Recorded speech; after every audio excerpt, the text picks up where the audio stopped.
Yo guys, so in this video I'll basically just be going over everything in the new update and maybe some things you probably missed. So first of all, obviously there's been Vampire rework that's going to come. If you haven't seen already, Uzu has already basically shown us all the moves. First of all, it's the Space Ripper Stingy Eyes.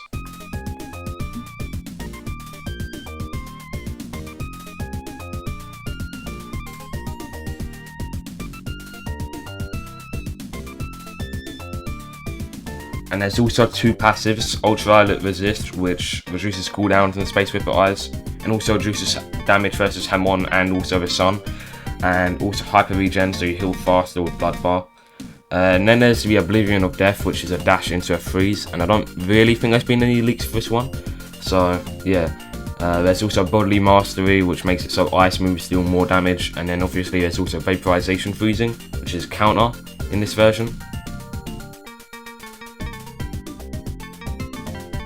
As shown by the image. There's also another passive, Immortality, which automatically regens Blood Bar passively. Then there's Superhuman Barrage, which is essentially just Sunlight Yellow Overdrive, but for vampires. And then there's also Life Absorption,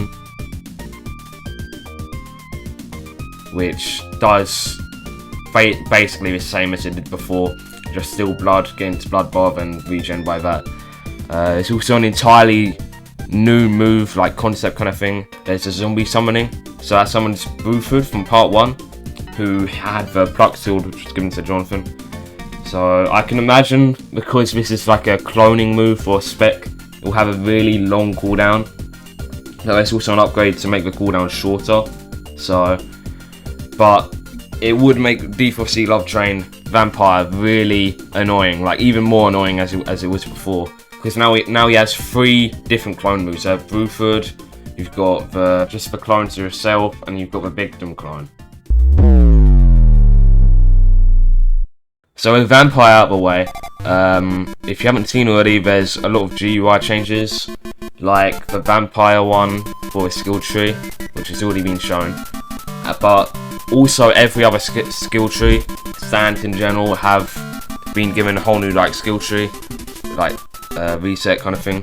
Also, along with this, for each stand it has its own like unique theme when you enter it into its skill tree.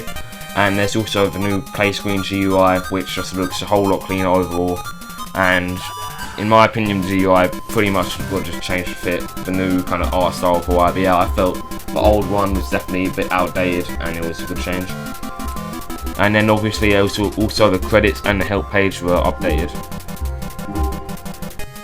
So obviously in the games mode page, in the new play script, there's SBR 1v1s, 2v2s, but what you probably missed about SBR is that the race is apparently now between 50 players at once. There's like no doubt in my mind this will cause stupid amounts of lag for low-end PCs or like tablets in general. Along with this, there's ranked game modes 1v1s and 2v2s, which weren't there before. And now there's an MMR, ELO system, all new like rewards as you scale up the leaderboard, so that'll give you more of an incentive to play 1v1s than 2v2s.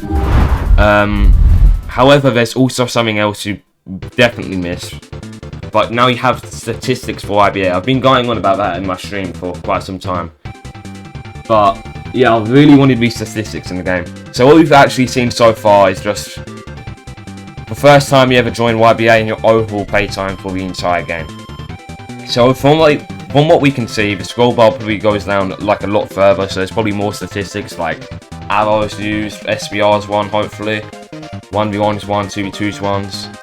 Other than that, it's likely the view ranks button will probably actually work again, because every time you click on it, nothing actually happens. So, but that's about all there is. That's going to come in the next update. I'm pretty hyped for it, but I'll probably see you in the next video. Alright, peace.